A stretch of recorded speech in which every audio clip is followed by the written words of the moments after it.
بسم اللہ الرحمن الرحیم، السلام علیکم۔ ایک بھائی نے ہم سے سوال کیا ہوا ہے، بلکہ کئی لوگوں نے یہ سوال کیا تھا طلاق کے حوالے سے۔ کیا 3 طلاقیں اکٹھی دی جا سکتی ہیں یا نہیں دی جا سکتی ہیں؟ طلاق کا طریقہ کار کیا ہوتا ہے؟ اور پھر میں یوٹیوب کے اوپر علامہ حسن اللہ یاری صاحب کی ویڈیو دیکھ رہا تھا، جس میں ایک خاتون نے جو پہلے مذہب اہل سنت سے تعلق رکھتی تھیں، بعد میں وہ اہل تشیع میں تشریف لے آئی ہیں۔ انہوں نے رو رو کر جو اپنا قصہ سنایا کہ طلاق کے حوالے سے ان کے ساتھ کیا کیا ظلم ہوا ہے۔ یہ کسی ایک خاتون کی کہانی نہیں ہے، سینکڑوں ہزاروں لاکھوں مسلمان خواتین ایسی ہیں ہمارے اہل سنت بھائیوں میں کہ جو اسی کرب سے گزرتی ہیں، اسی تکلیف سے گزر رہی ہوتی ہیں۔ ان کی زندگی کو کھلونا بنا دیا گیا ہوتا ہے، اور مرد جو ہے نا ان کے ساتھ جھنجھنے کی طرح کھیل رہے ہوتے ہیں۔ بڑی تکلیف دہ بات ہوتی ہے یہ، ہمیں دکھ ہوتا ہے۔ اور اس کی وجہ کیا ہے؟ اس کی وجہ دیکھیں، قرآن مجید نے اسلام نے مجموعی طور پر نکاح کو بہت آسان کیا ہے، نکاح کو بہت آسان بنایا ہوا ہے تاکہ لوگ نکاح کریں اور بہراروی کا شکار نہ ہو، غلط کاموں میں زناکاری میں ملوث نہ ہو۔ اس لیے اللہ تعالیٰ نے نکاح کو بہت آسان بنا دیا ہے۔ صیغہ پڑھنا ہے، 2 گواہ ہونے چاہیے، ایجاب و قبول ہو، حق مہر کا تعین ہو، حق مہر اگر نہیں بھی دے سکتے ہیں تو بعد میں دے دیں، اور ایک ولیمہ کر دیں۔ بہت سمپل کر دیا اس کو، نکاح کو بہت سمپل کر دیا۔ گواہ بھی اگر نہیں ہو تو مسئلہ نہیں ہے، ولیمہ کر دینا۔ ایک ایجاب و قبول، میاں بیوی کے درمیان، لڑکی لڑکی کے درمیان ایجاب و قبول لازمی ہے۔ نکاح کے صیغے پڑھنا لازمی ہے، اور اس کے لیے کسی مولوی کی ضرورت نہیں ہے۔ اگر خود آپ کی عربی اچھی ہے، عربی پڑھ سکتے ہیں، تو خود لڑکا اور خود لڑکی بھی یہ پڑھ سکتے ہیں، یا کسی بھی شخص کو کہہ سکتے ہیں کہ وہ نکاح کے صیغے پڑھ لے۔ اور پھر ولیمہ کرنا ضروری ہے۔ ولیمہ جو ہے نا وہ واجب ہے، تاکہ دنیا والوں کو بتا دیا جائے کہ یہ ہماری شادی ہو گئی ہے۔ جبکہ طلاق کو اللہ تعالیٰ نے بہت مشکل بنا رکھا ہے، بہت مشکل پروسیس ہے طلاق کا، تاکہ طلاقیں کم ہو جائیں، کم سے کم طلاقیں ہوں۔ کیونکہ اللہ تعالیٰ بھی یہ فرماتا ہے، رسول اللہ کا بھی یہ فرمان ہے، مجموعی طور پر اسلام کی تھیم بھی یہی ہے کہ طلاق جو ہے وہ اللہ اور اس کے رسول کے نزدیک جائز ہونے کے باوجود انتہائی ناپسندیدہ عمل ہے۔ تو اس لیے ناپسندیدہ عمل سے جتنا زیادہ دور رہیں اتنا بہتر ہوتا ہے۔ بڑی مجبوری کی حالات میں اگر نوبت آ جائے تو پھر طلاق دی جاتی ہے۔ لیکن حیرت ہوتی ہے کہ دیگر مذاہب میں، تشیع کو چھوڑ کر باقی دیگر فرقوں میں، طلاق جو ہے اس کو اتنا آسان بنا دیا ہے کہ 3 لفظوں کے اوپر ہے، طلاق طلاق طلاق کہا اور بس فارغ ہو گئی۔ وہ غصے میں کہا ہے، دباؤ میں کہا ہے، پریشر میں آ کے کہا ہے، نشے کی حالت میں کہا ہے، کسی بھی حالت میں کہہ دیا طلاق طلاق طلاق کے لفظ منہ سے نکل گئے اور بیوی فارغ ہو گئی۔ وہ سالوں کا جو رشتہ تھا، وہ جو اولاد تھی، وہ جو جائیداد تھی، وہ جو معاملات تھے، وہ سب ان 3 لفظوں میں ختم ہو کے رہ جاتے ہیں۔ ہم یہ دیکھتے ہیں کہ یہ سلسلہ شروع کب ہوا اور کس نے شروع کیا یہ۔ تو اس حوالے سے صحیح مسلم جلد نمبر 2، کتاب الطلاق، 3 طلاقوں کے بیان میں، باب الطلاق الثلاثہ، 3 طلاقوں کے بیان میں باب ہے، صحیح مسلم ہے، جلد نمبر 2 ہے، کتاب الطلاق ہے، حدیث نمبر 3673، 3674، 3675۔ یہ 3 حدیثیں، اس 3 روایتیں، حدیثیں تو ہم نہیں کہیں گے، 3 روایتیں اس باب کے اندر ہیں۔ میں یہ تینوں روایتیں آپ کو پڑھ کر سناتا ہوں تاکہ آپ کو اندازہ ہو کہ یہ کام کس نے شروع کیا تھا۔ حضرت ابن عباس سے روایت ہے کہ رسول اکرم صلی اللہ علیہ وآلہ وسلم اور حضرت ابوبکر کے دور خلافت اور حضرت عمر کے 2 سال تک 3 طلاق ایک ہی شمار کی جاتی تھیں۔ یعنی اگر کسی نے طلاق طلاق طلاق کہا ہے تو وہ ایک شمار ہوگی، 3 سے زیادہ کہو، 300 مرتبہ کہو، 3000 مرتبہ کہو، لیکن وہ ایک ہی طلاق شمار ہوتی تھی۔ حضرت عمر بن خطاب نے کہا کہ اس حکم میں جس میں انہیں مہلت دی گئی تھی، لوگوں نے جلدی شروع کر دی، بس اگر ہم 3 ہی نافذ کر دیں تو مناسب ہوگا۔ چنانچہ انہوں نے 3 طلاق ہی واقع ہو جانے کا حکم دے دیا کہ 3 طلاقیں ایک ساتھ، اگر کسی نے طلاق طلاق طلاق کہا ہے تو بس وہ طلاق واقع ہو جائے گی۔ یعنی اس بارے میں قرآن مجید میں آگے چل کر آپ کو بتاؤں گا کہ قرآن مجید میں کیا کہا گیا ہے، سورہ بقرہ میں کیا کہا ہے، سورہ طلاق میں کیا ہے۔ اللہ کا حکم موجود ہے، نص آیات موجود ہیں اللہ تعالیٰ کی قرآن مجید کے اندر۔ اور مسلمانوں کی حالت یہ ہے کہ قرآن مجید میں 2 مقامات پر واضح حکم موجود ہونے کے باوجود اس کو پس پردہ، پس پشت ڈال دیا ہے، اور حضرت عمر کے حکم کو مان لیا ہے۔ اور حضرت عمر کی ضرورت دیکھے کہ وہ قرآن مجید کی آیات ہونے کے باوجود وہ 3 طلاقوں کو ایک ہی دفعہ واقع ہونے کا، طلاق بائن ہونے کا حکم جاری کر رہے ہیں۔ حدیث نمبر 3674 دیکھیں، حضرت ابن طاؤس نے اپنے باپ سے روایت کی ہے کہ ابو صباح نے ابن عباس سے کہا، کیا آپ جانتے ہیں کہ 3 طلاق رسالت مآب صلی اللہ علیہ وآلہ وسلم اور حضرت ابوبکر کی خلافت کے 3 سال تک ہی کر دی جاتی تھی؟ تو ابن عباس نے کہا جی ہاں،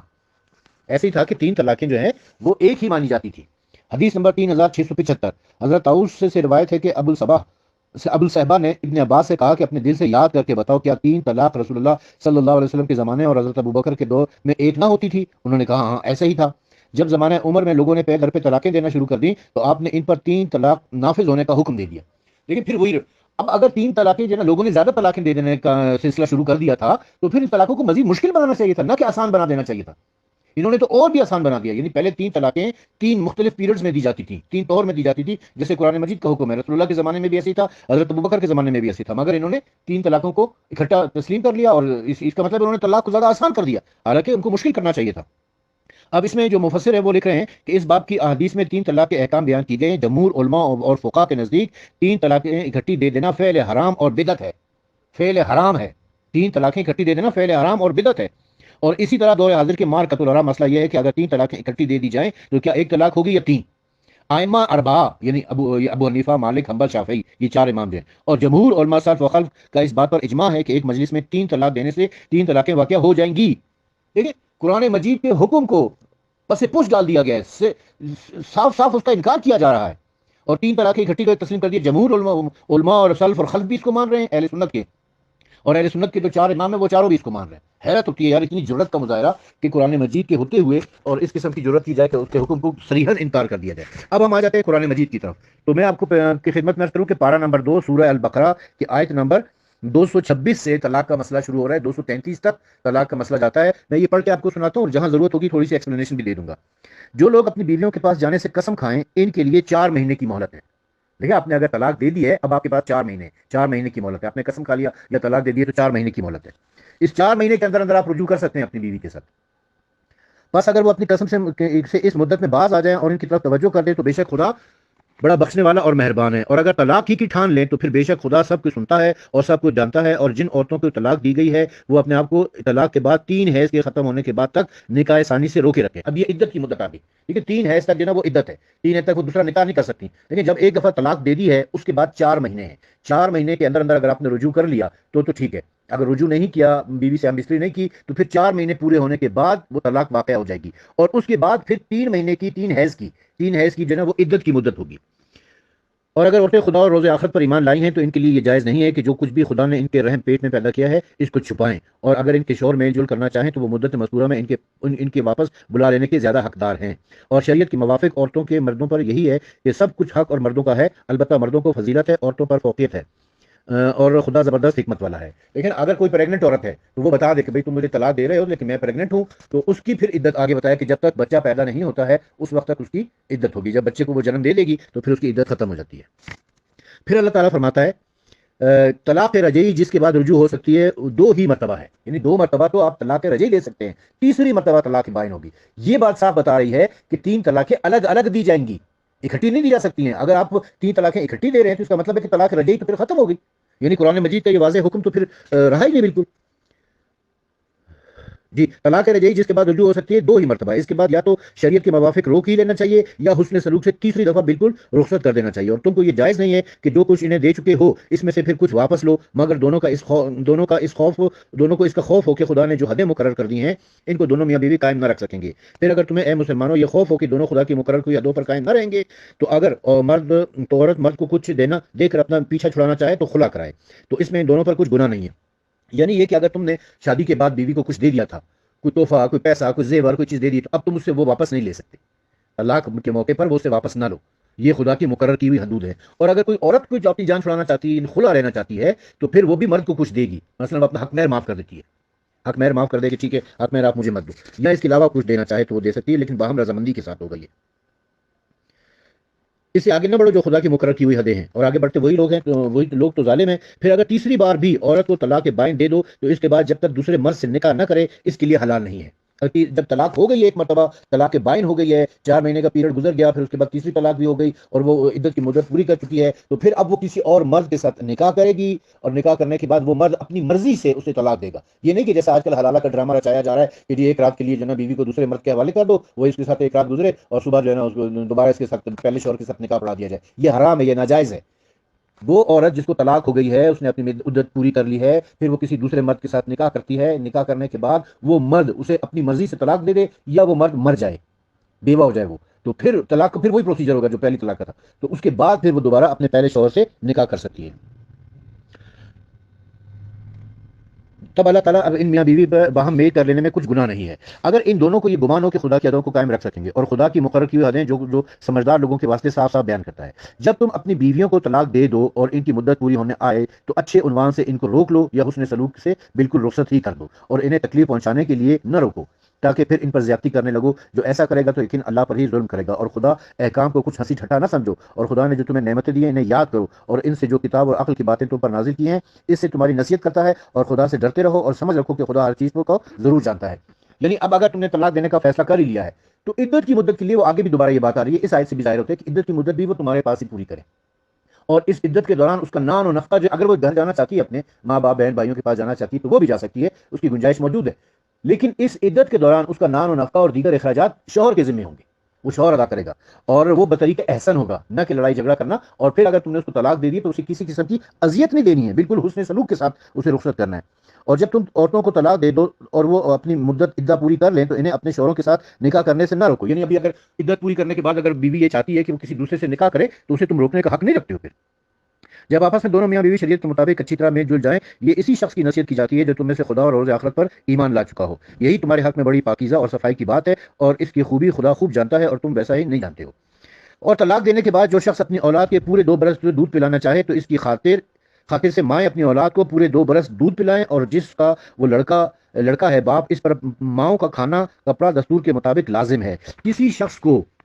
زحمت نہیں دی جاتی ہے۔ یعنی اگر وہ خاتون پریگننٹ تھی اور اس کو طلاق ہو گئی ہے اور اس نے بچے کو جنم دیا ہے، اب بچہ تو اس کے پاس رہے گا 2 سال تک، اس نے بچے کو دودھ پلانا ہے، یعنی 2 سال تک بچہ ماں کے پاس رہے گا، ٹھیک ہے، 2 سال تک اس نے دودھ پلانا ہے اپنے بچے کو، یہ قرآن کا حکم ہے۔ اس 2 سال کے دوران بچے کے بھی سارے اخراجات اور ماں کے بھی سارے اخراجات وہ شوہر ادا کرے گا جس نے اپنی بیوی کو طلاق دے دی تھی۔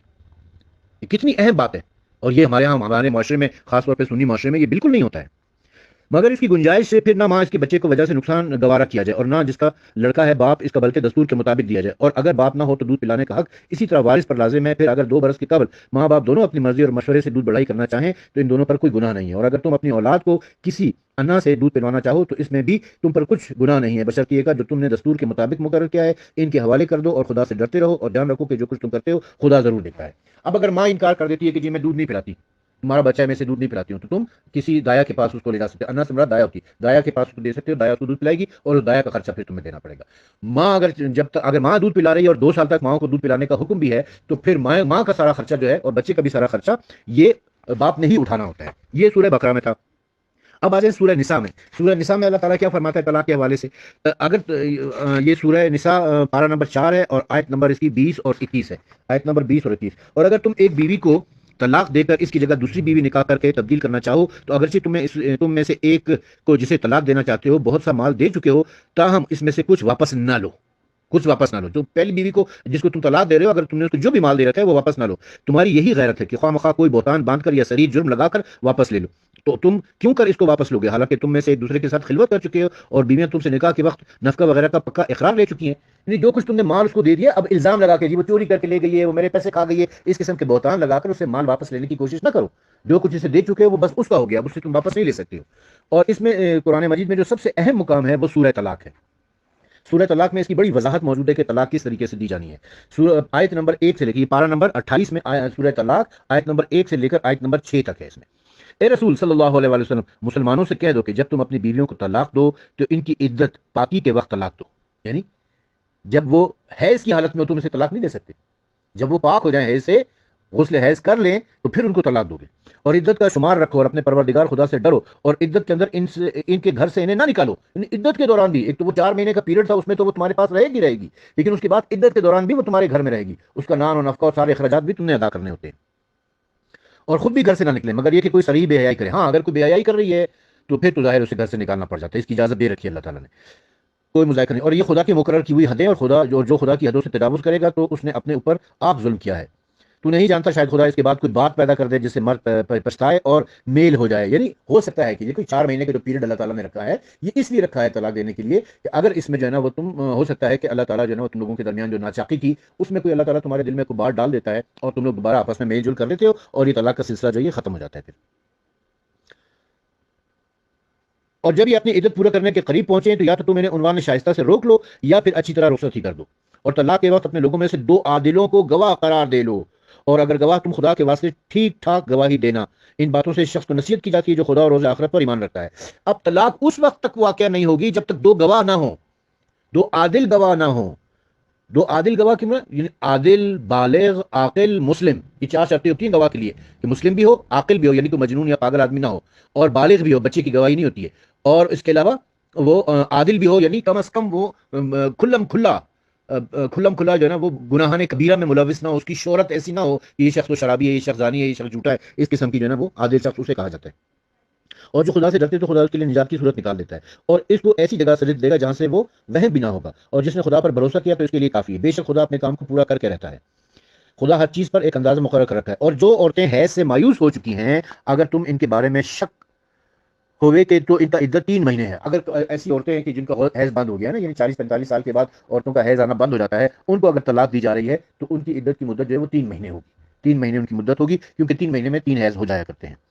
وہ عورتیں جن کو حیض ہوا ہی نہیں ہے، اور حاملہ عورتوں کی عدت ان کا بچہ جننا ہے۔ اگر کسی عورت کو حیض ہوا ہی نہیں ہے، صرف بیمار ہے، بیماری کی وجہ سے اسے حیض نہیں ہوتا ہے، تو پھر اس کی مدت بھی 3 مہینے ہوگی، اس کی عدت کی جو مدت ہے وہ 3 مہینے ہوگی۔ اور اگر کوئی حاملہ عورتیں ہیں یعنی پریگننٹ تھیں، تو پھر ان کی عدت جو ہے وہ اس بچے کو جنم دینا ہے، چاہے وہ 1 مہینے میں بچہ جنم لے لے یا 8 مہینے 9 مہینے میں جا کے جنم لے، جتنے عرصے میں جنم لے گا اتنے عرصہ اس کی عدت کی مدت ہوگی۔ خدا اس کے کام میں سہولت پیدا کر دے گا، یہ خدا کا حکم ہے جو خدا نے تم پر نازل کیا ہے، اور جو خدا سے ڈرتا رہے گا تو اس کے گناہ اس سے دور کر دے گا اور اس سے بڑا درجہ دے گا۔ مطلقہ عورتوں کی عدت تک اپنے مقدور کے مطابق وہیں رکھو جہاں تم رہتے ہو،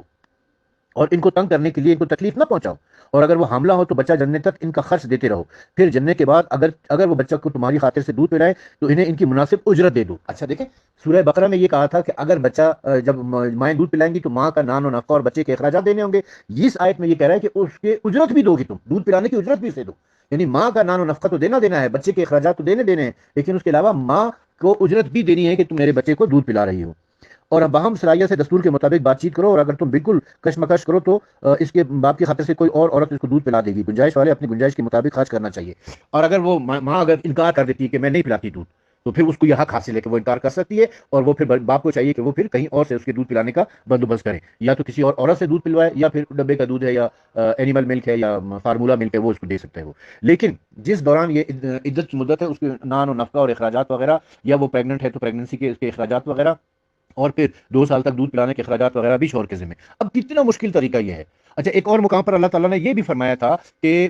2 حق مقرر کیا جائے، ایک لڑکی کی طرف سے اور ایک لڑکے کی طرف سے، یہ دونوں مل کر بیٹھیں، دونوں کی بات سنیں، لڑکے کی بھی میاں کی بھی اور لڑکی کی بھی بیوی کی بھی، دونوں کی بات سنیں، اور ان دونوں کے درمیان کوئی پیچ اپ کرانے کی کوشش کرے، کچھ صلح صفائی کرانے کی کوشش کرے۔ یہ جو 4 مہینے کا پیریڈ اللہ تعالیٰ نے رکھا تھا، یہ اسی لیے رکھا تھا تاکہ ان کے درمیان کی جو ناچاکیاں ہیں، جو تلخیاں ہیں، وہ ختم ہو سکیں۔ یہ اس طریقے سے کہ بھئی کتنا مشکل پروسیس ہے، آپ دیکھ رہے ہیں اس کو قرآن مجید کی ان آیات سے ہمیں پتہ چلتا ہے 2 گواہ ہونے چاہیے، 3 توہر میں طلاق دینی چاہیے، عدت کی مدت پوری کرنی چاہیے، بچے کے اخراجات ہے، حکم مقرر کرنا ہے، وغیرہ وغیرہ۔ اتنا لمبا اور مشکل پروسیس ہے کہ لوگ طلاق دے نہیں پائیں گے کسی کو۔ تو لیکن افسوس کی بات یہ ہے کہ مسلمانوں نے، اہل سنت نے طلاق کو انتہائی آسان بنا دیا ہے، 3 لفظوں پر طلاق طلاق طلاق، بس بیوی فارغ ہو گئی،